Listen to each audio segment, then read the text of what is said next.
जय हिंद दोस्तों, मैं नईम शर्मा आप सभी का स्वागत करता हूं। आशा करता हूं आप सब एकदम अच्छे हैं, एकदम बेहतरीन हैं। एक बार सारे प्यारे दोस्त बताएंगे आप सब कैसे हैं। उम्मीद करता हूं बहुत अच्छे होंगे, बहुत बेहतरीन होंगे। मयंक धाकड़, आशु कुमार, ऋतु सैनी, ज्योति, पुष्पांजलि, श्रुति गुप्ता, अंजलि, प्रदीप, अजीत सिंह, प्रगति शर्मा, निधि, रूपल, ज्योति, खुशबू, शशांक, अरुण, सतपाल, पप्पू, सेजल, श्रेया, प्रियंका, मुकेश, अंशिका, सारे प्यारे बच्चों का बहुत स्वागत है। हम लोग पढ़ रहे थे प्यारे दोस्त इंपॉर्टेंट ऑर्गेनाइजेशंस, जिसको हम आज लोग आगे बढ़ाएंगे। उम्मीद करूंगा आप लोग पिछला रिवीजन करते होंगे। जब जब आपको टाइम मिलता होगा आप अपनी चीज़ों को स्थायी रखते होंगे, क्योंकि बच्चे अगर आप रिवीजन नहीं करेंगे तो आपके पढ़ने का कोई अर्थ नहीं है। तो रिवीजन इज द मस्ट, ठीक है। वो सबसे ज़्यादा जरूरी है। पढ़ें चीज़ों को, अच्छा सा कंटेंट पढ़ें और उसको रिवाइज करें। यही एक शानदार छात्र के सफलता की ओर जाने का एक रास्ता होता है। यही एकमात्र रास्ता है, दूसरा कोई है नहीं। चलो जी। आज हम आते हैं नए आपका एक ऑर्गेनाइजेशन की तरफ, जिसका नाम है सार्क। क्या बोलेंगे? सार्क। कई बार इसका फुल फॉर्म भी पूछा जाता है, the south Asia association for regional cooperation. Cooperation का मतलब सहयोग। किसका सहयोग? साउथ एशिया की जो कंट्रीज हैं, यानी दक्षिण एशिया के जो देश हैं, ठीक है। कैसे सहयोग के लिए? क्षेत्रीय सहयोग के लिए, रीजनल कोऑपरेशन के लिए इनका एक एसोसिएशन है, एक संघ है। ठीक है, आगे आएंगे। इसकी स्थापना कब हुई बच्चे? बहुत इंपॉर्टेंट है। 8 दिसंबर 1985 को ढाका में हुई। ठीक है, अच्छा जी। सार्क के मुख्यालय एवं सचिवालय की स्थापना 16 जनवरी 1987 को काठमांडू में की गई, नेपाल में। ये बहुत इंपॉर्टेंट है। यानी इसकी स्थापना तो होती है भाई साहब ढाका में, और इसका जो हेडक्वार्टर बनाया जाता है, इसका हेडक्वार्टर बनाया गया कहां पर जी? काठमांडू में। लेकिन तभी नहीं, 2 साल के बाद में। क्या बोलोगे? 2 साल के बाद में, 1987 में। ठीक है, आगे। सदस्य देश कितने हैं सार्क में बच्चे? सदस्य देश हैं 8। कितने हैं? 8 सदस्य देश हैं, 8 कंट्रीज हैं। अच्छा, 8 कंट्रीज की बात करते हैं। कौन कौन से हैं? ये लिखे हुए हैं आपके सामने। इनको बोलते हैं हम एमबीबीएस पानी। क्या बोलते हैं? एमबीबीएस, यहीं लिख लेते हैं। एमबीबीएस, एमबीबीएस कर गए पानी पी के। पी पी ए एन आई। एम से भारत का पड़ोसी मालदीव, भारत का पड़ोसी बी से भूटान, भारत का पड़ोसी अगले बी से बांग्लादेश, भारत का पड़ोसी एस से श्रीलंका, भारत का पड़ोसी पी से पाकिस्तान, ए से अफगानिस्तान, एन से नेपाल, आई से इंडिया। यानी अगर हम भारत की माप बच्चे बात करें, भारत के मैप की अगर हम बात करते हैं, तो हम लोग क्या जानते हैं इस बारे में कि भैया, अगर हम बात करें आपका कि भैया जो आप लोग कहते हैं, ध्यान से देखेंगे तो भारत के जो पड़ोसी देश हैं, जैसे मैंने बोला एमबीबीएस को हम यहां से हटा देते हैं। पहला बोला मैंने बच्चे मालदीव, इधर मालदीव हो गया। दूसरा मैंने आपसे बोला भूटान हो गया। तीसरा मैंने आपसे बोला बांग्लादेश हो गया। क्या बोलोगे? बांग्लादेश हो गया। चौथा मैंने बोला श्रीलंका हो गया, यानी 2 तो समुद्री पड़ोसी हो गए। ठीक है, पाकिस्तान हो गया आपका, अफगानिस्तान हो गया, और आपका नेपाल हो गया बच्चे। क्या बोलोगे? नेपाल हो गया। और क्या हो गया आपका? एक खुद भारत हो गया। तो कितने देश हैं? कुल 8 देश हैं। पर्यवेक्षक देश कितने हैं? अब एसएससी जानती है कि बच्चे सार्क के देश रटे रखते हैं। तो आपका ये सीपीओ में कमाल हुआ बच्चे। सीपीओ 2021 में भी पूछा गया, सीपीओ 2022 में भी पूछा गया। सार्क में कितने पर्यवेक्षक देश हैं, कितनी ऑब्जर्वर या सुपरवाइजर कंट्री हैं? तो क्या आंसर आना चाहिए? 9 तब हमारा आंसर होना चाहिए। ये पर्यवेक्षक देश हैं बच्चे, जो इन देशों की मॉनिटरिंग करते हैं, इनकी मॉनिटरिंग करते हैं, या बोलें कि इनका जो ये ढांचा है, जो फंडामेंटल स्ट्रक्चर है, उसको मजबूत करने के लिए वो देश मदद करते हैं कि सार्क को मजबूत बनाए रखा जाए। ठीक है, उन 9 देशों को आपको कभी याद नहीं करना। उसमें बाहर के देश है, जापान है, कोरिया, मॉरिशस है, भारत का पड़ोसी म्यांमार भी है, यूएसए है, यूरोपियन यूनियन है, ईरान है, आपका चाइना है, ऑस्ट्रेलिया है। तो ये कंट्रीज पर्यवेक्षक देश हैं, नाम कभी याद नहीं कर रहे हैं। ठीक है, आगे बहुत इंपॉर्टेंट, आगे चलेंगे, लिखेंगे और तब बताएंगे। पहला सम्मेलन कहां पर हुआ इसका? जहां पर इसकी स्थापना हुई, ढाका में हुआ। बहुत बढ़िया, ज्ञानेंद्र प्रसाद खरवार जी, बहुत सही, वेरी गुड, बहुत शानदार। चलो, बच्चा जो भी इधर उधर की कमेंट लिखेगा पूरा बैच खत्म हो जाएगा, मैं उसकी कमेंट नहीं पढ़ूंगा, ये बात याद रख लेना, कोई भी बच्चा हो। अब आप समझ जाइए कि आप अपनी एनर्जी को वेस्ट कर रहे हैं या सिलेक्शन की तरफ ले जा रहे हैं, ये आपको चुनना होगा। ये मेरा फाइनल स्टेटमेंट है, इसको फॉलो करें प्लीज। हर अच्छा स्टूडेंट फॉलो करेगा, जो सिलेक्शन चाहता है वो फॉलो करेगा। वेरी गुड अभिषेक जी, बहुत बढ़िया। चलें जी आगे, आगे चलते हैं। सार्क के वर्तमान महासचिव कौन है? एशाला रूवान वीराकीन है, इंपोर्टेंट है। वीराकोन सार्क के महासचिव हैं। सार्क के पहले महासचिव कौन थे? आप ना पढ़ें कोई दिक्कत नहीं, लेकिन एक भारतीय पूछे, कौन ऐसे भारतीय भी थे जो कि सार्क में महासचिव रहे थे, जनरल सेक्रेटरी रहे थे? हाँ जी, सीलकांत शर्मा थे, सार्क के महासचिव रहे थे। तो जो भारतीय रहे हैं और जो बच्चे आपका महासचिव अब हैं, एसाला रूबान वीराकोन। सार्क यूनिवर्सिटी पूछे कहां पर है? भारत में एक सार्क यूनिवर्सिटी जो दिल्ली में चलती है, तथा पाकिस्तान में फूड बैंक और एक ऊर्जा भंडार की स्थापना भी की गई है। यानी कि भारत के दिल्ली में एक ऐसी यूनिवर्सिटी बनाई गई जो सार्क के देशों को प्रोत्साहित करे कि वो अपने बच्चों को क्या बोलेंगे, आगे शिक्षा के स्तर में आगे बढ़ाएं, उसी को ध्यान में रखते हुए सार्क यूनिवर्सिटी बनाई गई। और पाकिस्तान में इन 8 देशों के भोजन की व्यवस्था को देखते हुए फूड बैंक, और पाकिस्तान में ही एक एनर्जी स्टोरेज के लिए आपका बच्चे एनर्जी स्टोर एक स्टैब्लिश किया गया। कोई दिक्कत? बहुत बढ़िया विपिन देव जी, वेरी गुड। कोई नहीं अंजलि तोमर, कोई दिक्कत नहीं है, आगे आएंगे।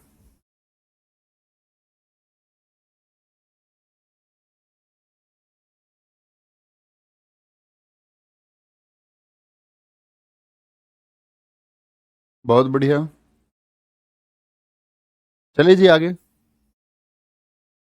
Very good very good very good, आगे चलिए, नोट कर चुके होंगे, आगे आएंगे। आशियान, जैसे बच्चे आपका सार्क है, ऐसे ही भारत के अगर हम बात करें कि जो साउथ ईस्ट के देश हैं, उन सब ने एक संगठन बना रखा है अपना। ठीक है, एक बच्चा कह रहा है आशियान, क्या बोलेंगे? आशियान। सॉरी, मैं भी बच्चे का कमेंट पढ़ लेता, है ना, मैंने बोला अनयूजुअल बातें नहीं पढ़ेंगे। आशियान, आशियान क्या होता है? Association of South East Asian Nations. Full form बहुत इंपॉर्टेंट है बच्चे, फुल फॉर्म बहुत इंपॉर्टेंट है, इंपॉर्टेंट है। ठीक है, स्थापना कब हुई है इसकी? आपका 1967 में हुई है, 8 अगस्त को। डेट बच्चे बहुत कम पूछी जाती है कि इसकी डेट भी पूछ ले 8 अगस्त, अगर देगा तो 1967 के साथ ही 8 अगस्त तो देगा। ठीक है, अदरवाइज तो ईयर पूछता है हमेशा। कोई दिक्कत? आ जाए। हेडक्वार्टर मैं आपको बता ही चुका हूं, बहुत इंपॉर्टेंट है सभी के, जकार्ता जो कि इंडोनेशिया की राजधानी है। मूल सदस्य स्थापना के समय कौन कौन थे? तो 5 देश थे, इंडोनेशिया, मलेशिया, फिलीपींस था, सिंगापुर था, थाईलैंड था। तो हमको ये याद नहीं करनी कि स्थापना के समय कौन थे, बस हम एक जनरल आइडिया समझेंगे कि 5 देशों ने इसकी स्थापना की। वर्तमान में कितने सदस्य हैं? इसमें 10 हैं। क्या बोलोगे? इसमें वर्तमान में सदस्य कितने हैं? आपका 10 हैं।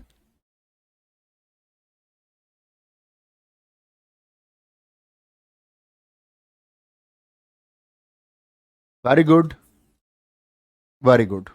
सुषमा जी कह रही हैं सर सार्क क्या है? बच्चे मैं सार्क ही पढ़ाकर आपको अभी आया हूं कि जो दक्षिण एशिया के देश हैं उन्होंने आपसी सहयोग के लिए एक संगठन बना रखा है, जिसमें भारत और भारत के पड़ोसी देश शामिल हैं, जो खुद से प्रॉमिस करते हैं कि हम किसी एक समय पर, चाहे वो ऊर्जा का समय हो, शिक्षा आदि के लिए, हम एक दूसरे के साथ रहेंगे। जब उसकी स्थापना हुई थी तो इसी प्रॉमिस के साथ में हुई। आप कहेंगे भैया उसमें तो पाकिस्तान भी है, पाकिस्तान तो नहीं सहयोग करता, तो पाकिस्तान बदल गया। ठीक है, शुरुआती वादे पाकिस्तान के कुछ और रहे हैं, बाद में क्या है वो बदल जाता है।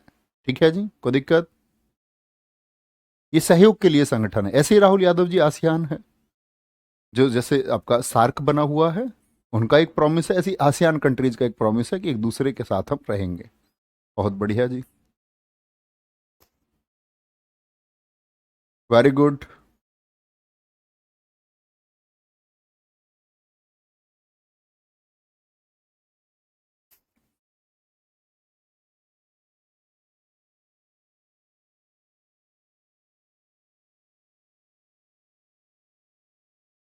ठीक है जी, कोई दिक्कत? तो समझे, ASEAN, association of South East Asian Nations. अब साउथ ईस्ट में आपने वर्ल्ड मैप कभी देखा है या नहीं देखा, यस और नो? मैं कहता हूं कि जब आप एक अच्छे स्टूडेंट है तो भारत के नक्शे और विश्व के नक्शे का एक ज्ञान तुमको होना चाहिए, ठीक है? एक ज्ञान तुमको होना चाहिए। तो तुम अगर विश्व को देखो, पूरे विश्व को, तो भारत के बच्चे साउथ पूरी ईस्ट में, तो आप क्या देखोगे कि कौन कौन से देश है? Indonesia, Thailand, Malaysia, Brunei, Cambodia, Vietnam, Philippines, Laos, Singapore, Myanmar. तो ये 10 हो गए, ठीक है? सॉरी, वर्तमान नहीं लिखेंगे, अभी मुझको एक लाइन ऐड करानी है आप में इसको। तो इसके सदस्य कितने थे? 10 थे। अभी कितने इसके? 11वां सदस्य बना है इसका तिमोर। क्या बोलोगे? इसका बच्चे 11वां जो मेंबर बना है, 11वां जो सदस्य बना है, वो कौन बना है? वो तिमोर बना है।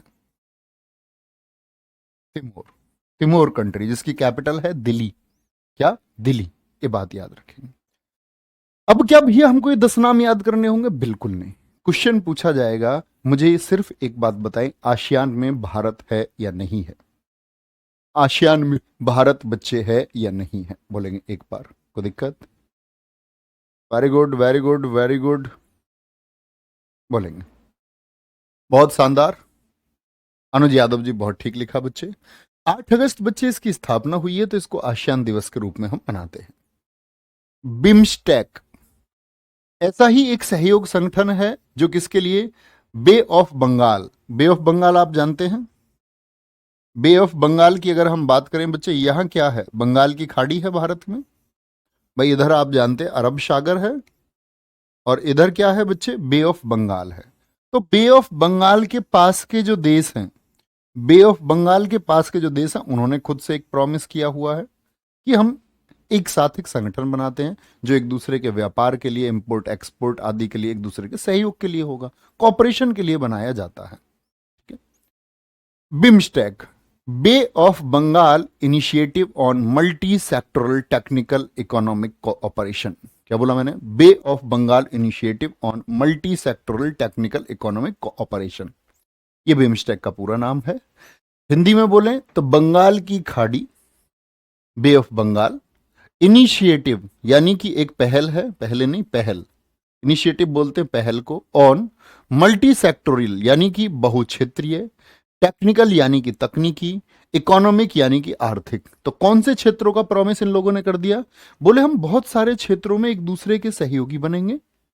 सहयोगी बनेंगे तो बच्चे कैसे? हम लोग तकनीकी में सहयोगी बनेंगे, जो आज की टेक्नोलॉजी है। हम लोग एक दूसरे के इकोनॉमिक रूप से सहयोगी बनेंगे, जब हमें एक दूसरे की जरूरत होगी तो हम एक ऐसा संगठन बनाते हैं, ठीक है? आगे स्थापना 6 जून 1997 को। फिर से मैंने आपको कहा बच्चे, स्टैब्लिशमेंट बहुत इंपॉर्टेंट है, बहुत बहुत ज्यादा इंपॉर्टेंट है। वंदना सविता बहुत अच्छा आंसर देते हुए बच्चे, वेरी गुड। स्टैब्लिशमेंट 6 जून 1997। मुख्यालय कहां पर है बिम्स्टेक का? ढाका में। अभी तक बच्चे मैंने आपको बताए हैं कौन कौन से। एक तो मैंने बोला सार्क, सार्क का मुख्यालय कहां पर मैंने तुमको बताया? तो आप कहेंगे भाई साहब आपने सार्क का मुख्यालय हमको बताया काठमांडू। क्या जी? काठमांडू, काठमांडू में बताया। एक बच्चे मैंने आपको बताया आसियान, आसियान का मुख्यालय कहां पर मैंने आपको बताया? जकार्ता में बताया, ठीक है? Association of South East Asian nations का, South Asian association for regional cooperation का मैंने काठमांडू तुमको बताया। और बिम्स्टेक का फिर से कहां पर होगा आपका? बिम्स्टेक का ढाका। अब बहुत सारे बच्चे इसमें कंफ्यूज हो जाते हैं, कहते हैं सार्क ढाका। तो सार्क में मैं आपको बता चुका हूं बच्चे, वहां पर पहला सम्मेलन हुआ है, मुख्यालय उसका ढाका। बिम्स्टेक में सदस्य देश कितने हैं? 7। 7 हम याद करते थे, बिम्स्टेक की स्पेलिंग में 7 अक्षर हैं तो 7 देश हो गए। आसियान में 5 अक्षर हैं तो पहले तो 10 होते थे, इस तरह से याद कर लेते, लेकिन अब तो 11 हैं, ठीक है? और सार्क में कितने हैं? 8 है, 8 है, ठीक है? ये हमको याद रखना होगा। मुख्यालय ढाका, 7 देश इसके सदस्य हैं। अब ये 7 देश कौन से हैं? बे ऑफ बंगाल के आसपास वाले। एक तो इंडिया ही हो गया बच्चे, बे ऑफ बंगाल। अगर हम देखें, भूटान हो गया यहां पर, भूटान, ठीक है? जैसे मैं इसको तुमको मैप पे दिखा सकता हूं अच्छे से। मैप पे वैसे कोई मतलब नहीं होता, अगर मैप दिखाना पड़े इसका मतलब है कि आप भारत के पड़ोसी देशों का नक्शा भी नहीं जानते, जो तुमको जानना चाहिए। मैप लगाओ बच्चे सामने एक, है ना?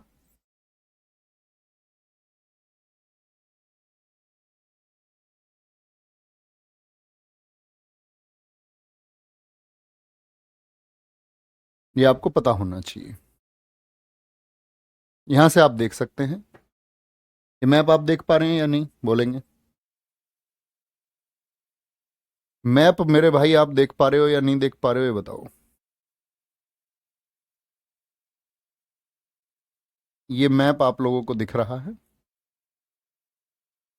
चिंटू पे दिखा दो, कलर तो दिख रहे होंगे। अब थोड़ा अगर नाम भी नहीं दिख रहा होगा तो नक्शा तो दिख रहा होगा। अब वो बोलोगे भैया हमको तो पता ही नहीं है भारत का पड़ोसी कौन है। ठीक है, आगे देखेंगे। तो ये भारत के पड़ोसी बच्चे, एक तो आपका बे ऑफ बंगाल वाले यहाँ देखेंगे, नेपाल, भूटान, बांग्लादेश, म्यांमार, थाईलैंड, भारत। समझे बात को? तो क्या बोलोगे? बांग्लादेश, भूटान, भारत, म्यांमार। क्या कह सकते हैं हम? एक तो भारत ही हो गया अपना, ये भारत। ठीक है जी। भूटान हो गया, भूटान हो गया, भारत हो गया, बांग्लादेश हो गया, बांग्लादेश, भूटान, भारत, ट्रिपल बी। फिर म्यांमार है ईस्ट में। फिर आपका नेपाल आ जाता है, नेपाल। फिर श्रीलंका है, और इधर आपका थाईलैंड हो गया। तो जो बे ऑफ बंगाल के आसपास वाले हैं। ठीक है, आगे।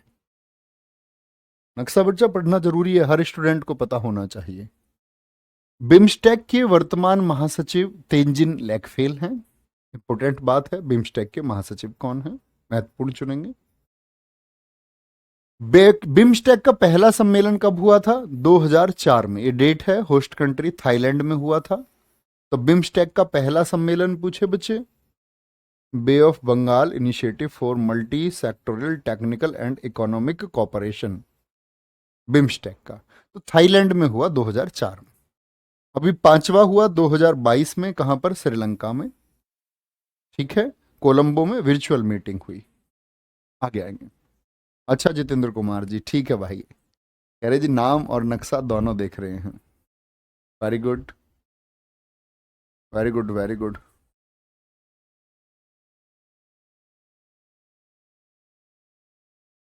बहुत गजब। चलो, तो ये नहीं लिखना है बीच में, दूसरा लिखने की कोई जरूरत नहीं है, तीसरा चौथा कभी उतारने लग जाओ। लिखो बिम्स्टेक का पहला सम्मेलन 2004 में थाईलैंड में हुआ, होस्ट कंट्री इसकी थाईलैंड थी। और कौन से शहर में हुआ था? बैंकॉक में हुआ था, यानी बैंकॉक थाईलैंड में हुआ। अब अगर हम बात करें इसका पांचवा सम्मेलन जो आपका रिसेंट में हुआ, पिछला 2022 का, क्या बोलेंगे? उसके बाद हुआ नहीं है, श्रीलंका के कोलंबो में हुआ, लिखेंगे। बहुत बढ़िया जी।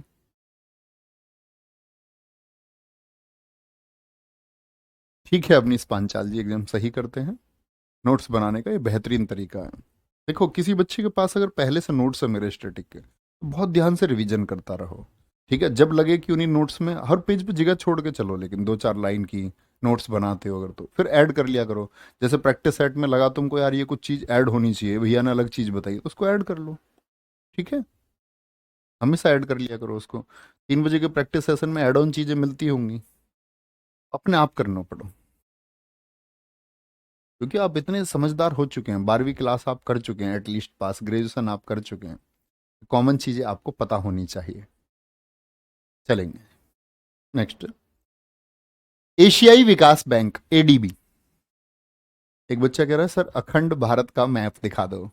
अखंड भारत का मैप मैंने इतिहास में दिखाया हुआ है, जहां पर मैंने आचार्य चाणक्य जी पढ़ाए हुए हैं। क्लास को पढ़ना ध्यान से, मिलेगा, सब कुछ मिलेगा उसके बारे में।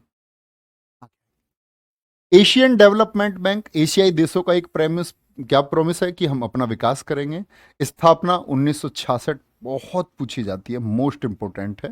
हो सकता है, मुझे नहीं लगता किसी एक साल की परीक्षा रही हो जिसमें एडीबी की स्थापना ना पूछी गई हो। ठीक है, हेडक्वार्टर क्या बोलोगे? मनीला में है इसका। कहां पर? फिलीपींस के मनीला में है। इस बैंक की स्थापना 31 देशों के साथ हुई थी, याद करने की बिल्कुल जरूरत नहीं है। एडीबी के पास अब कितने सदस्य हैं ये याद करना है। तो क्या बोलेंगे? 68 सदस्य हैं, 68 सदस्य। अब बात आती है भैया, क्या एशियाई जो विकास बैंक है, एशियन डेवलपमेंट बैंक है, जो क्या करता है? लोन देने का काम करता है, विश्व बैंक जैसे पूरे विश्व में काम करता है, ऐसी एशियन डेवलपमेंट बैंक एशिया के लिए काम करता है। तो क्या इसमें सारे देश एशिया के हैं? आप कहेंगे नहीं जी। क्या बोलोगे? इसमें 68 में से सिर्फ 49 कंट्रीज एशिया से हैं, बाकी 19 कंट्रीज कहां से हैं? वो पैसिफिक से हैं, यानी कि बाहरी हैं, प्रशांत क्षेत्र से हैं।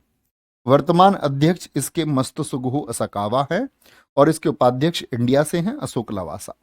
ठीक है, ये बहुत इंपॉर्टेंट है।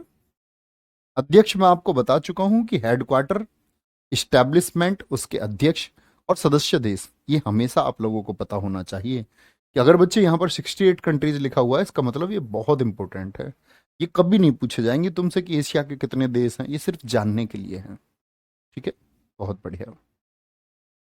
बच्चे मुझसे प्लीज बस एक चीज ना पूछा करो जी कैसे याद करें, है ना, ये दर्शाता है आपकी कमजोरी को और कुछ नहीं। कैसे याद होता होगा, खुद से सवाल करो ना, कैसे याद करते होंगे बच्चे? क्या बच्चे कोई घुट्टी आती है इसकी? नहीं आती। फोकस के साथ पढ़ना, और आपको याद शायद होगा भी नहीं कभी, क्योंकि जब फोकस की चीज है तो आप कमेंट पेस्ट करने पर लगातार लगे हुए हैं इस एक बात के लिए कि याद कैसे होगा। तो मैं ये कहता हूं तुमको याद होगा भी नहीं, ये सच्चाई है। जब तक आप ये अपना ध्यान हटा करके, मैं बार बार नहीं समझा सकता एक चीज को, कि आप लोग कॉन्फिडेंस में रहें, सेल्फ कॉन्फिडेंस तो बढ़ाओ यार। तुम ऐसे डैड कैसे हो? मरे हुए सा जीवन कैसे है तुम्हारा? ये इतने मरे हुए तुम कैसे हो सकते? याद कैसे करें? पेड़ पे लटक जाओ उल्टे, नीचे की तरफ सिर करो, कॉपी को जमीन पर रखो, ऐसे याद होता है क्या? नहीं होगा। याद करने का तरीका पढ़ना है सिर्फ। ठीक है, रोज पढ़िए, रोज पढ़िए, आगे आएंगे। कमजोर ना बनो भाई, इतने कमजोर रहोगे तो सिलेक्शन कैसे होगा? अगर तुम ये पूछते रहोगे भैया जोड़ना कैसे होगा, घटाना कैसे होगा, भाग कैसे करूं, प्रॉफिट क्या होता है, लॉस क्या होता है, जे 10 पर ही क्यों आता है भैया, नहीं होगा भाई। ठीक है ना, ऐसा नहीं करना है। खुद पर विश्वास रखिए, मेहनत करना सीखिए, आगे आइए। पता है दुनिया में ये सीधी सी बात है कि कुछ इनबिल्ट होता है, लेकिन बच्चे जिन लोगों के अंदर इनबिल्ट आया, मान के चलो कुछ बच्चे होते हैं मेधावी, जन्म से अनुवांशिक तरीका आता है, हमारा परिवार के गुण हमारे अंदर आते हैं, नो डाउट। आपके अगर पिताजी होशियार थे, माताजी होशियार थी, जेनेटिक होता है। लेकिन क्या जेनेटिक पूरी जिंदगी रहेगा? नहीं। आप देखो, आपने देखा होगा बचपन में आपके स्कूल में कोई आया होगा, तो आपने कुछ पूछा उसको, 5 अंकों के 5 अंकों में गुणा, उसने बहुत जल्दी करके बता दिया, तुरंत उंगलियों पे बता दिया। ऐसे बहुत सारे लोग यूट्यूब पे चर्चित हुए होंगे। कौटिल्य जैसे बालक को तुमने देखा होगा, कितने इंटेलिजेंट लोग हैं भैया, ये जन्म से लोग मान रहे। तो बच्चे, लेकिन ये भी हमेशा इंटेलिजेंट नहीं रह पाएंगे, ये भी एक सत्य है। मेमोरी लॉस, जिनके पास ये विलक्षण प्रतिभा रहती है, वो अपने दिमाग की क्षमता, ठीक है, कम होती जाती है, रिड्यूस लेवल उसका होता है। जो बच्चा आज कौटिल्य आप देखते हैं, हमेशा ऐसा नहीं रहेगा। ऐसे कौटिल्य के जैसे, अब से पहले, आज तो सोशल मीडिया तो हमको दिख जाता है, कौटिल्य के जैसे, शकुंतला देवी जैसे मैथमेटिशियन देश में हमारे में हजारों बच्चे ऐसे हुए हैं, लेकिन उसके बाद में उनका जीवन सामान्य पाया गया है। तो जब जीवन सामान्य हो जाता है तो उस समय जरूरत होती है सिर्फ और सिर्फ मेहनत की, रिवीजन की, और सबको एक जैसा करना होगा। ठीक है, तो किससे याद होगा? रिवीजन से याद होगा जी, रिवीजन हम करेंगे, आएंगे। सॉरी, पीछे रह गया शायद कुछ। एशियाई विकास बैंक समझ गए बच्चे, एशियन डेवलपमेंट बैंक है। अगली कंट्री आती है कॉमनवेल्थ। इंपॉर्टेंट है, ये मैं पहला संघ बता रहा हूं जो इंपॉर्टेंट है। इसमें बहुत सारे डाउट होते हैं बच्चे को, डाउट क्या है ध्यान से देखेंगे। वंदना सविता बच्चे, मैं अपना सौभाग्य समझता हूँ ये, कि मेरी कही बातों की वजह से अगर कुछ बदलता है, और मैं बच्चे को हमेशा गाइड करता हूँ, बच्चे गवर्नमेंट जॉब पा लेना एक मीडियम है आपकी लाइफ का, एक माध्यम है। भरोसा तो आपको अपने ऊपर करना पड़ेगा ना। जब तक आप अपने ऊपर भरोसा नहीं करोगे, मैं आपसे हमेशा कहता हूँ, क्यों इस देश में आईएएस लोग आत्महत्या कर लेते हैं, क्यों आईपीएस आत्महत्या करके मर गए, नेता सेलिब्रिटी सुसाइड करके मर गए? तो यानी कि कुछ पा लेना या कुछ बहुत बड़ा पा लेना बड़ी बात नहीं है, बात है अपने ऊपर कॉन्फिडेंस रखना, वो सबसे ज्यादा जरूरी है। किसी सिलेक्शन से ज्यादा जरूरी है, किसी मैरिट से ज्यादा जरूरी है। ठीक है, देखना ये फोन आए तो बता देना, मैं क्लास के बाद करूंगा। राष्ट्रमंडल 1926 बल्फोर घोषणा। अब भैया जी राष्ट्रमंडल क्या है? आप सब बच्चे जानते हैं कि ब्रिटेन ने दुनिया के बहुत सारे देशों पर राज किया, जिनमें से भारत भी एक उपनिवेश रहा है ब्रिटेन का। उपनिवेश से मतलब होता है कि वो कंट्रोल में लेते थे ताकि वहां से व्यापार कर पाए, वहां की चीजों को अपने देश में ला पाए।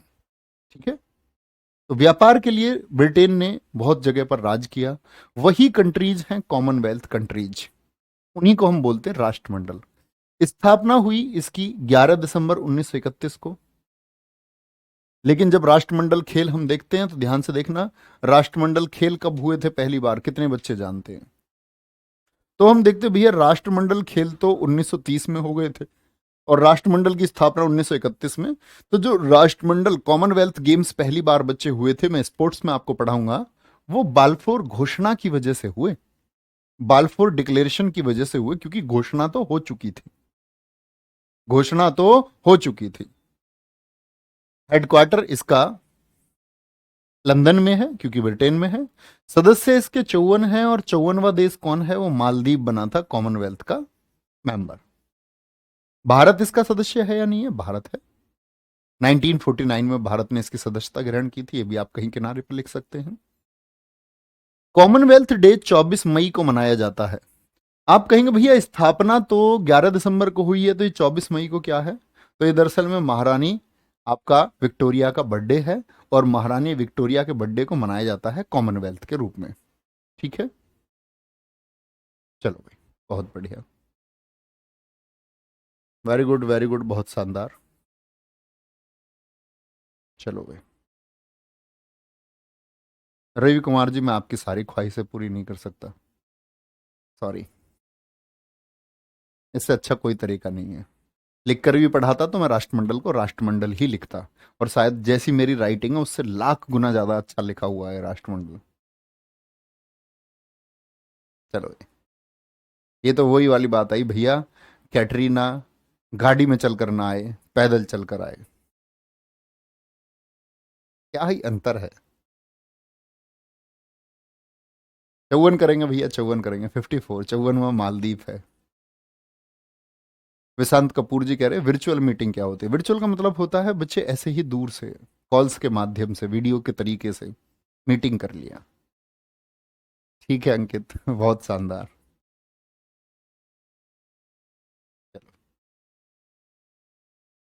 ऋषि कह रहे नोट्स कैसे बनाए? बेटा क्लास का एंड हो जाएगा तो नोट्स के लिए पूछते रहेगा कोई ना कोई, तो इनका कोई मतलब नहीं है, इनको पहली क्लास नहीं करनी जिसमें नोट्स के बारे में बताइए, लपक लपक के आएंगे बीच बीच में और नोट्स के लिए पूछेंगे।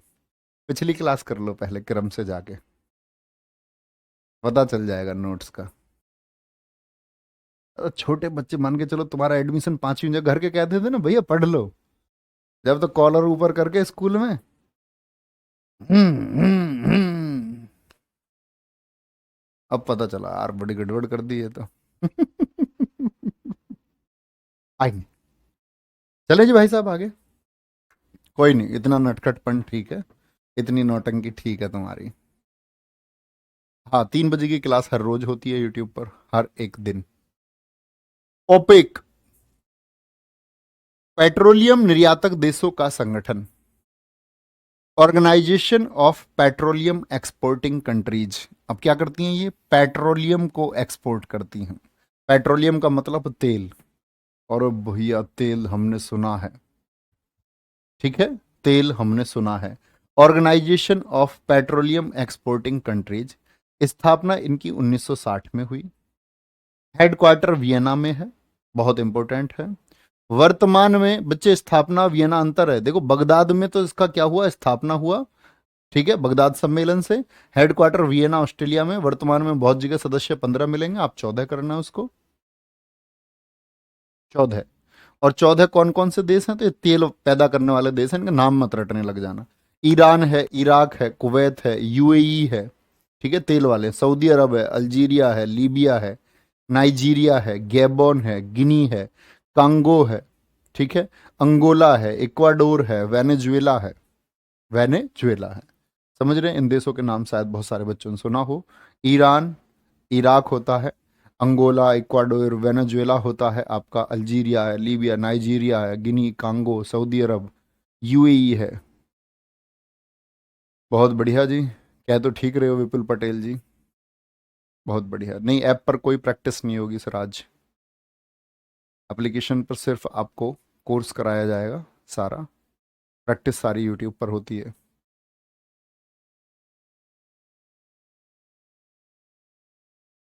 चलो।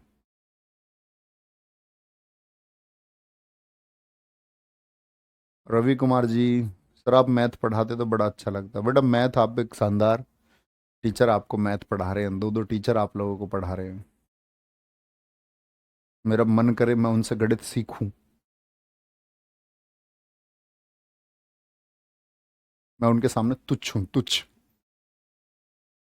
ऐसा समझो मुझको जोड़ भी सही से नहीं आते। आगे चलेंगे, बड़े ध्यान से पढ़ेंगे। सर यूएई क्या है बच्चे? एक कंट्री का नाम है, यूनाइटेड अरब अमीरेट्स। जिंदगी पबजी में निकल गई। अब हम पूछ रहे हैं यूएई क्या है। यूनाइटेड अरब एमिरेट्स संयुक्त अरब अमीरात है जी।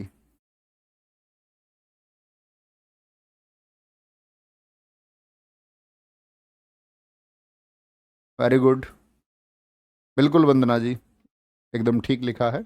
इनमें तो जब तेल सस्ता ही होगा, जब तेल पैदा होता है, हाँ तेल सस्ता होता है। जैसे वेनेजुएला में सबसे सस्ता तेल है। मतलब इतना तो नहीं, टैक्स वैक्स लग के वो आपका लगभग 2 रुपये 3 रुपये लीटर वेनेजुएला में तेल है।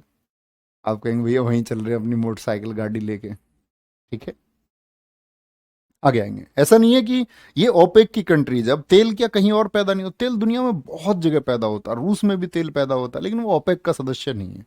ठीक है, ये बड़े, ये निर्यात करने वाले हैं। रूस में कंजप्शन इतनी बड़ी सीमाओं में अपनी रक्षा में वो कंजप्शन अपना ज्यादा रखता है वो।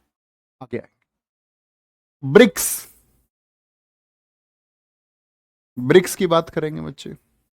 ब्रिक्स, ब्रिक्स क्या है? वेरी गुड, बहुत शानदार।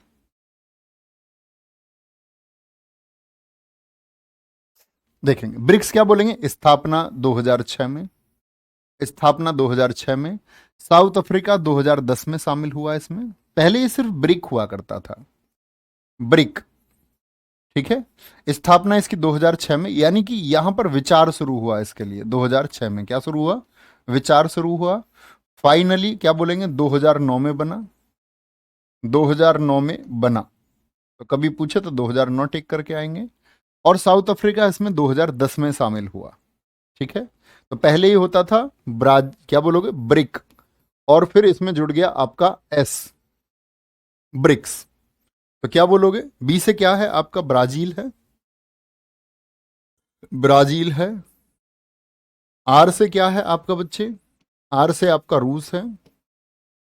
आई से आपका इंडिया है। सी से चीन है, चाइना है। और एस से क्या है? साउथ अफ्रीका है। साउथ अफ्रीका है। क्या बोलेंगे? साउथ अफ्रीका है जी। ब्रिक्स देशों ने अपना एक बैंक बना रखा है, जिस बैंक का नाम है NDB, new development bank. New development bank. स्थापना बहुत इंपोर्टेंट है, 2014 में हुई है। तो एनडीबी की स्थापना और हेडक्वार्टर कहां पर है? संघाई, चाइना में है। तो ये 5 देशों का एक प्रॉमिस था, जो शुरुआत में 4 देशों का था, ब्राजील, रूस, इंडिया और चाइना का।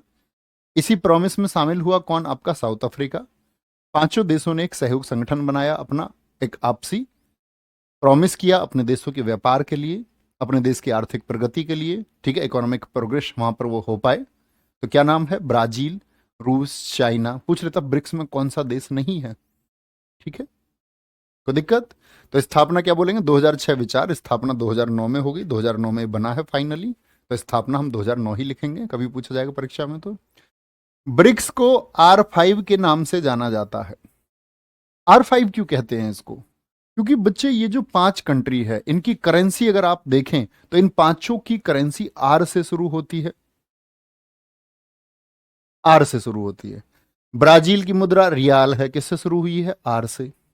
रूस की करेंसी का क्या नाम है? रूबल, आर से। इंडिया की बच्चे रुपी है।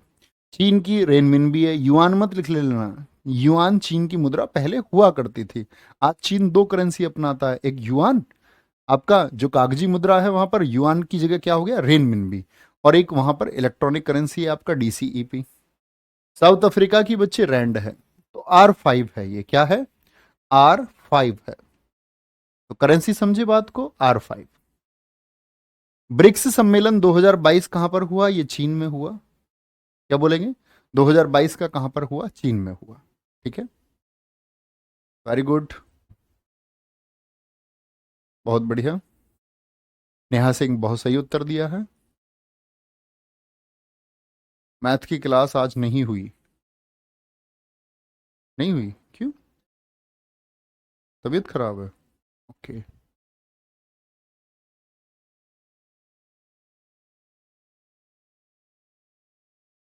लोकेंद्र सिंह बहुत बढ़िया बच्चे, ये विश्वास आप करते हैं, इसके लिए थैंक यू। ठीक है, कोई दिक्कत, लिखेंगे जी। हाँ बिल्कुल, आमिर क्यों नहीं लेना चाहिए क्लास, हर किसी को लेना चाहिए, बिल्कुल करें। आगे आएंगे, यूनेस्को। अब चलेंगे हम यूनेस्को की तरफ, ध्यान से नोट्स बनाएं। यूनेस्को का नाम तो सभी ने सुना होगा बच्चे, बड़ा प्रचलित नाम है, दुनिया में सबसे बड़े संगठनों में से एक आता है।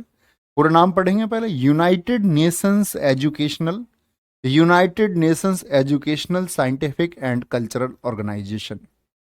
तो संयुक्त राष्ट्र का ही, UN का ही एक पार्ट है, जो एजुकेशनल यानी शैक्षणिक, जो साइंटिफिक, जो आपका कल्चरल यानी दुनिया में जितनी शिक्षा से संबंधित चीजें, विज्ञान से संबंधित चीजें और देशों की संस्कृति से संबंधित चीजें हैं, उनको सुरक्षित रखने का, उनको सहेजने का काम करता है कि ये कहीं अपनी पहचान खो ना दे, कहीं ये अपनी पहचान खो ना दे। ठीक है, स्थापना इसकी हुई है 16 नवंबर 1945 को। भारत 1946 में इसका सदस्य बना। भारत का बड़ा पूछा जाता है, भारत यूनेस्को का सदस्य कब बना। सदस्य देश इसमें 195 है, और 195वां देश याद रख लेना, 195वां कौन है, वो फिलिस्तीन है। 11 इसके एसोसिएट सदस्य हैं, जिन्होंने इसकी बच्चे सदस्यता नहीं ले रखी, बस सिर्फ क्या है, बाहरी और सहायक सदस्य हैं।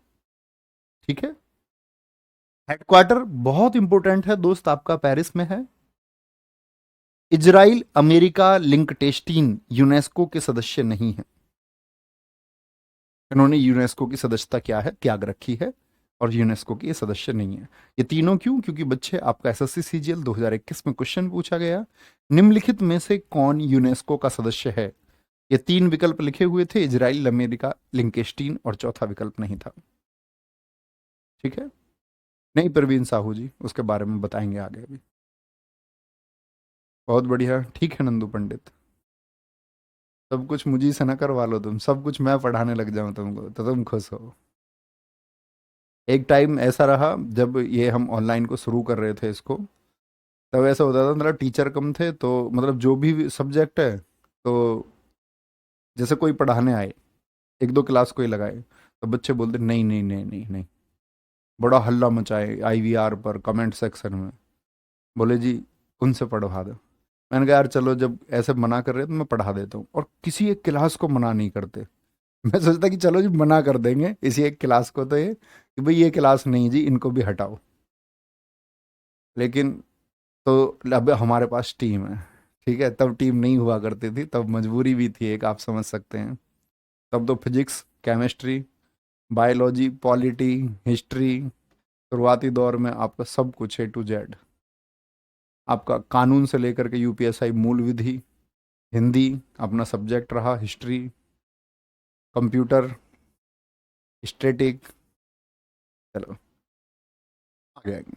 लेकिन आज हमारे पास बच्चे टीम है। ठीक है, तो सब लोग एक शानदार तरीके से पढ़ाते हैं, और टीम वर्क ही बेहतर रहता है। ठीक है, अकेले आदमी के बस की भी नहीं रहता, तब तो ऐसे समझो मैं हॉस्पिटलाइज्ड हो गया तब बहुत सारी इनर इंजरी हो गई, ऐसे गला वाले ये सब खराब हो गए, इन्फेक्शन हो गया सब जगह, बोलते बोलते सुबह से रात तक आगे आएंगे। लेकिन तब ऐसा होता था ना कि भाई बच्चे, तब इतना कंपटीशन भी नहीं था, तब हमारी कॉमन चीज़ें भी चल जाती थी। अब कंपटीशन है, अब हर चीज़ के लिए एक एक्सपर्ट चाहिए, अब हर चीज़ के एक्सपर्ट तो मैं नहीं हो सकता, उसके लिए तो एक टीम जरूरत होती है हर विषय में। आज हमारे पास अपने अपने फील्ड के अच्छे लोग हैं। वो तो ऐसे समझो, तब शुरुआती दौर में ऑफलाइन की तरह था कि भैया हाँ ठीक है, काम चला रहे हैं। आगे आएंगे। लिंकेस्टीन कंट्री का नाम है वंदना, कंट्री का नाम है। आगे चलेंगे। वर्तमान महानिदेशक आंद्रे अजोले हैं। कलिंग पुरस्कार प्रदान करती है कौन सा? यूनेस्को के द्वारा। यूनेस्को, यूनेस्को कलिंग पुरस्कार प्रदान करती है। 18 अप्रैल को विश्व विरासत स्थल दिवस यूनेस्को द्वारा बनाया जाता है। विश्व विरासत मतलब बच्चे जो पुरानी जगह है, जो हेरिटेज है, कहीं वो अपनी पहचान ना खो दे। वो अपनी पहचान, मान के चलो हमारे देश में अगर हम देखें तो बड़ी पहचान है, जो खजुराहो के टेम्पल हैं उनकी एक विशेष पहचान है, तो उसकी पहचान को बताना बचाना है आपका। ठीक है। कुल स्थल कितने हैं पूरी दुनिया में? 1154 साइट हैं जो यूनेस्को की साइट है पूरी दुनिया में, जुलाई 2021 तक। उसके बाद ये अपडेशन नहीं है। सबसे ज्यादा स्थल कहां पर हैं? इटली में है, 58 हैं। इटली में कितनी साइट हैं यूनेस्को की? 58 है। और चीन की बच्ची 56 साइट हैं। चीन की कितनी साइट है? 56 साइट है। ठीक है, नोट करेंगे एक बार। भारत में कितनी साइट है बताएंगे एक बार, तो आप कहेंगे भारत में भैया जी कुल मिलाकर के 40 साइट हैं। बहुत बढ़िया। नहीं, अब कोई इन्फेक्शन नहीं है, अब ठीक है। तब से ही मैं धीमे बोलता हूँ, पहले मैं ऐसा नहीं बोलता था, पहले मैं भी बहुत तेज बोलता था। बोलेंगे जी एक बार। वेरी गुड, 40 40 40 सारे बच्चों का आंसर आता है। स्पीड का बच्चे ऑप्शन नहीं होता है एप्लीकेशन में।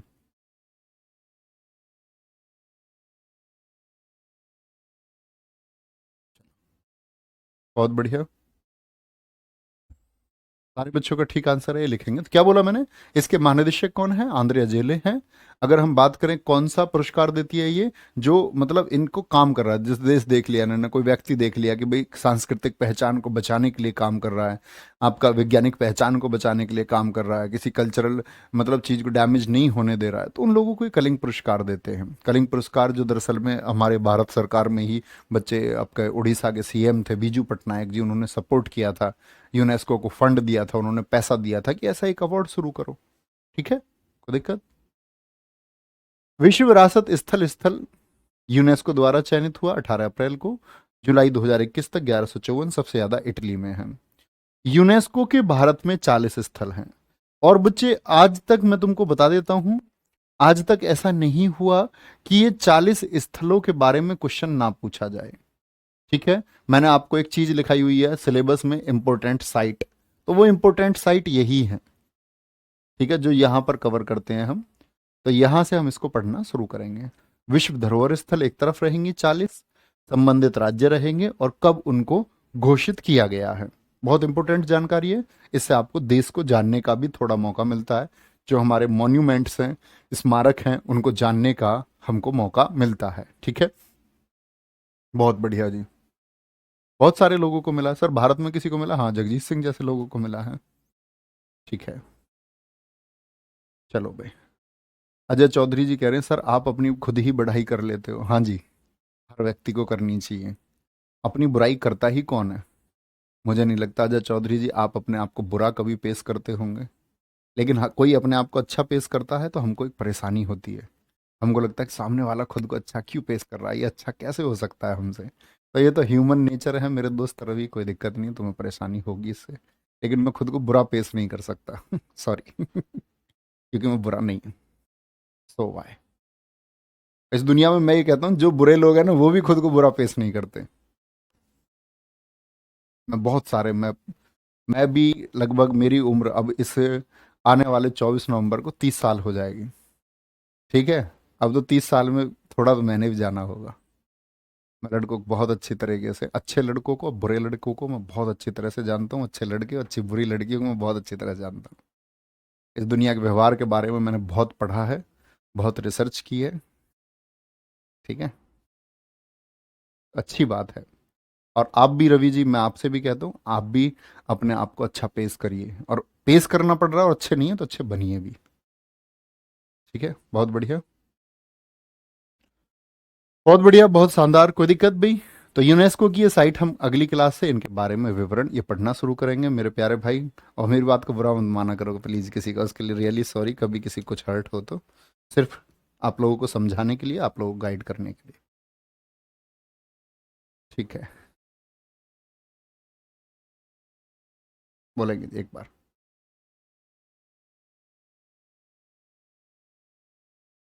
नहीं नहीं नहीं, ये लिखने की जरूरत नहीं है सर जी, साइड हो जाओ। ये लो लिख लो, ये कल हम पढ़ना शुरू करेंगे। ठीक है, बहुत ध्यान से पढ़ा करो, बहुत बढ़िया। घोष्ट वर्ष, घोषित वर्ष, हाँ घोषित वर्ष के बारे में पूछा जाता है। अतुल जग्गी कह रहे सर दिल्ली कांड के बारे में कुछ बोले। बच्चे, बहुत शर्मनाक घटना है, और जब कभी कोई घटना होती है तो वो एक मैसेज होता है। किसी भी घटना के पीछे अब लोग इसमें बोलेंगे कि उस घटना के पीछे का बैकग्राउंड क्या है, हमें नहीं पता। बैकग्राउंड कुछ भी हो, एक्स वाई जेड। और मैं इन आदमियों से कहता हूं कि जो तुम ये कहते हो ना, देश दुनिया भर का जातिगत ड्रामा तुम करते हो, गाड़ियों पे लोगों ने हिंदू लिखवा रखा है, किसी ने कुछ लिखवा रखा है, किसी ने कुछ लिखवा रखा है। ये नामर्द से लोग जो देख रहे हैं एक बच्ची को कोई चाकू मार रहा है और खड़े होकर देख रहे हैं, और फिर जब इनसे अकेले में बात करो तो ये भाषण देते हैं। फिर शर्मनाक है। देखो बच्चे, क्राइम के ऊपर आप कुछ क्यों नहीं कह सकते? क्योंकि क्राइम एक इंटरनल सब्जेक्ट है। जिसको क्राइम करना है वो करेगा, ठीक है, लेकिन पनिशमेंट भी उतना ही खतरनाक फिर होना चाहिए। अगर पनिशमेंट खतरनाक होगा, वो चाहे कोई भी करता हो, तो शायद एक मैसेज मिलता है। उत्तर प्रदेश में ये होता है, यूपी में बोलो आप, माफिया कैसे शांत हैं? माफिया क्यों कान नहीं खटका रहे हैं? क्योंकि एक पनिशमेंट दिया गया है। इसीलिए यूपी के माफिया, ऐसा नहीं कि मुस्लिम माफिया, हिंदू माफिया, कोई भी माफिया, वो सारे माफिया चुप है। तो पनिशमेंट बहुत खतरनाक होना जरूरी है। अगर पनिशमेंट नहीं होगा, और त्वरित न्याय होना चाहिए, एकदम से फास्ट ट्रैक कोर्ट में। अभी शुरू, और प्रूफ होगा, प्रूफ की जरूरत नहीं है यार इसमें कुछ भी।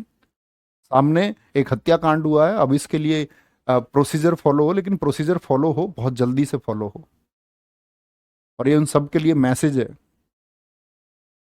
तुम 18 साल की हुई नहीं, तुमको प्यार हो गया, अभी तुम्हारी नैतिक कर्तव्य नहीं है, नैतिक जिम्मेदारी नहीं है तुम्हारी कुछ। अभी तुम पढ़ रहे हो, पहले खुद को बिल्ड करो। पहले खुद को, अगर तुम्हारे अंदर इतनी ही बुद्धि है कि तुम्हारे अंदर प्यार करने की शक्ति है, तो उस बुद्धि को अपनी सफलता में लगाओ ना। पहले पहले जो लोग तुमको देखना चाहते हैं उस प्राउड की तरफ जाओ ना। बोले नहीं भैया प्यार हो जाता है, ऐसे कैसे हो जाता है? तुमको किसी से भी प्यार हो जाता है? अंधा प्यार करते हो क्या? किसी के भी बहकावे में आते हो क्या? ये वासनाएं हैं और कुछ नहीं है। आजकल के यूथ की इन वासनाओं से तुम्हें दूर रहना होगा। लड़कों और लड़कियों, तुम साफ तौर से सुनो। एक कहानी सुनाता हूँ बच्चे इस बात के ऊपर, बड़ी छोटी सी, अभी टाइम में 2 मिनट में सुन के जाएंगे।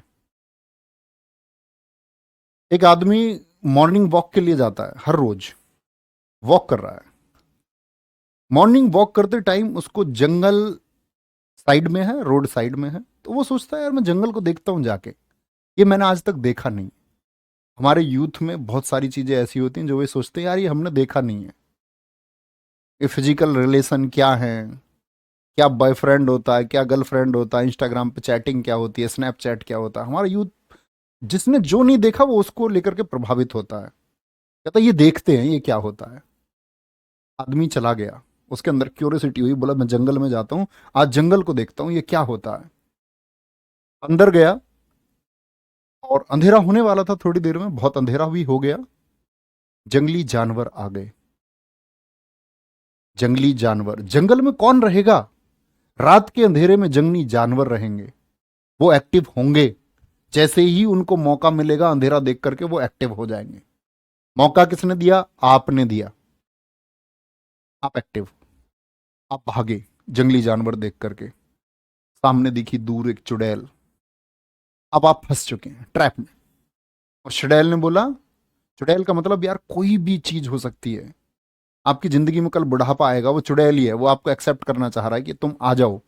और एक बार आ जाओगे तो वापस नहीं जाओगे। बुढ़ापा एक ऐसी अवस्था जो एक बार आ जाएगा तो जाएगा ही नहीं, मरोगे तब जाएगा।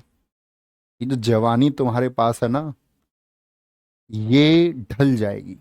ये एक ऐसी चीज है जो चली जाएगी तो वापस नहीं आएगी। एक बहुत शानदार कवि है, उन्होंने कहा है, जाती हुई जवानी देखी और ना जाता हुआ बुढ़ापा देखा। तो वो भागा, उसको दिखी चुड़ैल, अब चुड़ैल पकड़ना चाह रही है। अब दूसरी तरफ भागा, इधर भाग के जा रहा है अपने बचाव के लिए। अरे फंसे तो तुम खुद हो, फंसा कौन है? तुम क्यों फंसे हो? तो भाग के जा रहा है, सामने गड्ढा है। अब गड्ढे पे पेड़ से एक बेल लटकी हुई है, गड्ढे में गिरते समय पैर अटक गया बेल में, तो गड्ढे में लटका हुआ है। गड्ढे में नीचे सांप बैठे हुए हैं। सांप कह रहा आजा बेटा, वो मृत्यु है, भय है, डर है। थोड़ी देर लटका हुआ है। अब ऊपर दो चूहे लगे हुए हैं, चूहे उसको कुतरने पे लगे हुए हैं, बेटा नीचे गिराएंगे तुझको। तो ये सारी स्थिति बच्चे आपके जीवन में आएंगी, लेकिन हर जगह फंसने का कारण सिर्फ तुम रहोगे, तुम्हारे डिसीजंस रहेंगे। मैं ये कहता हूं हर एक बच्चे के पास एक प्लानिंग होनी चाहिए। खुद को प्रूव करो यार, गर्व करवाओ अपनी वजह से लोगों को। और ऐसी परवरिश कोई, ये लड़की को मतलब तुम किस बात के मर्द हो, तुम लड़की को चाकू मार रहे हो यार। तो चाकू मारना था किसी आतंकवादी को मारते जाके, तब हम कहते आप तुम किसी माँ के लाल हो।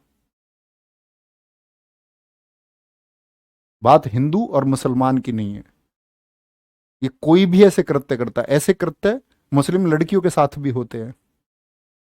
तो ये कृत्य जो करता है, तुम किस माँ की औलाद हो भाई? किसी ने कहा था कि तुमको अगर मर्द होने का रौब हो, तुमको अगर मर्द होने का रौब हो, तो तुम्हारे साइड में चलती हुई लड़की अगर बेवकूफ हो तो तुम मर्द हो। तो ये लड़कियां चल रही है जिनको तुम देख रहे हो घूम फिर के, जो तुम्हारे सामने नजरें नीचे करके चल रही है, कोई भी कांड दुनिया में हो रहा है, तो तुम खुद को बहुत महान सभ्यता के लोग मत समझो, ये पतन की तरफ है। तुम खत्म हो चुके हो। जो कोई भी ऐसा है, बोलेंगे भैया हम ऐसे नहीं है, हो ही नहीं सकता। 100% तुम सारे के सारे जो अच्छे हैं उनको मैं सलाम करता हूं, वो चरण छूने लायक लोग हैं। लेकिन तुम में से जो कोई भी ऐसा है ना, जो घूम करके फब्तियां कमेंट तुम करते हो, ये चीजें तुमने विकसित की हैं, जो बढ़ते बढ़ते बढ़ते बढ़ते एक कमेंट से गाली तक, एक गाली से बदतमीजी तक, और बदतमीजी से कत्ल तक पहुंच जाती है। ये इस मानव सभ्यता ने ही, बच्चे, ये ह्यूमन सिविलाइजेशन है, इसी ने विकसित किया है। हम तुम लोग इसके कारक हैं, हम तुम लोग इसके जिम्मेदार हैं। मत करिए भाई ऐसा, तुम कुछ लोग तो अच्छे बनिए। पूरी दुनिया मैसेज नहीं फॉलो कर सकती, लेकिन कुछ तो अच्छे बनिए। ये अच्छी दुनिया हमारे हाथों में है, इसको खराब करना हमारे हाथों में, करिए। और बच्चे, ये कोई अवस्था नहीं है आपकी, प्रेम कर लेना भाई, पहले जरूरी चीजें तो कर लो।